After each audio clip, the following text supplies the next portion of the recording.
नमस्कार मित्रांनो, मी मयूर आणि या नवीन व्हिडिओमध्ये तुमचं सगळ्यांचं स्वागत आहे. आत्ताच इठाचा टीझर पाहिला. चला तर बोलूया मग या टीझरबद्दल.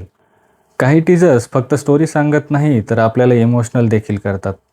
आणि इठाबाईचा टीझर पाहताना अक्षरशः माझ्या अंगावर काटा आला. हा टीझर 2 मिनिटांचा असून एकदाही स्किप करावा असं वाटत नाही आणि आपल्याला हा टीझर एकाच जागेवर खेळून ठेवतो. प्रत्येक फ्रेम, प्रत्येक शॉट एकदम आउटस्टँडिंग. आणि सगळ्यात महत्त्वाचं, चित्रपटाचं मराठीपण हे प्रत्येक फ्रेममधून जाणवतं. श्रद्धा कपूरचा लावणी कलाकाराचा लूक एकदम भन्नाट दिसतोय. कॉस्ट्युम्स, दागिने, बॉडी लँग्वेज हे सगळं मेकअप करून उभं केल्यासारखं अजिबात वाटत नाही. तर श्रद्धा कपूर या पात्रात अक्षरशः जगताना दिसते. आणि जर टीझर इतका प्रभावी वाटतोय तर या चित्रपटातला तिचा अभिनय हा आत्तापर्यंतच्या सर्वोत्तम अभिनयांपैकी एक असणार आहे. टीझरमधील सगळ्यात प्रभावी क्षण म्हणजे प्रसूतीच्या वेदनांमध्येही स्टेजवर उभा राहण्याचा जो प्रसंग आहे, हा कोणताही सिनेमॅटिक ड्रामा नसून विठाबाईंच्या आयुष्यात घडलेली खरी घटना आहे. 9 महिन्यांच्या प्रेग्नन्सीनंतर बाळाला जन्म देऊन त्यांनी त्यांचा शो तसाच कंटिन्यू केला.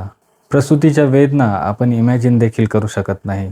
पण हा एकच प्रसंग त्यांचं त्यांच्या कलेवर किती प्रेम आहे हे शब्दांशिवाय सांगून जातो.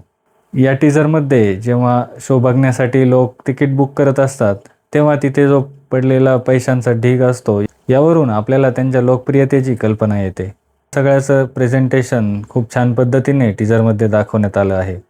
अजय अतुलचं संगीत हे प्रत्येक दृश्याला एका वेगळ्याच उंचीवर नेऊन ठेवतंय. टीझर संपतो पण त्याचा प्रभाव तसाच टिकून राहतोय. मला आणखी एक गोष्ट आवडली, ती म्हणजे हा टीझर फक्त एका व्यक्तीची गोष्ट सांगत नाही, तर तो मराठी लोककला, तमाशा, लावणी यांचा सन्मान करताना दिसतोय. आणि जर हा चित्रपट इतक्याच प्रामाणिकपणे पुढे गेला तर फक्त मराठीतच नाही तर संपूर्ण देश विठाबाईची कहाणी मोठ्या पडद्यावर बघेल. आणि हे मराठी कल्चर हिंदी सिनेमातून दाखवल्यामुळे संपूर्ण देशातील लोकांपर्यंत हे पोहोचण्यास मदत होईल. 28 ऑगस्टला हा चित्रपट प्रदर्शित होणार आहे. आय होप हा मराठीमध्ये सुद्धा डब होऊन बघता येईल. माझ्यासाठी या वर्षातील सगळ्यात प्रभावी टीझर्समधला हा एक टीझर आहे. आणि आता उत्सुकता ट्रेलरची नाही तर चित्रपटाची आहे.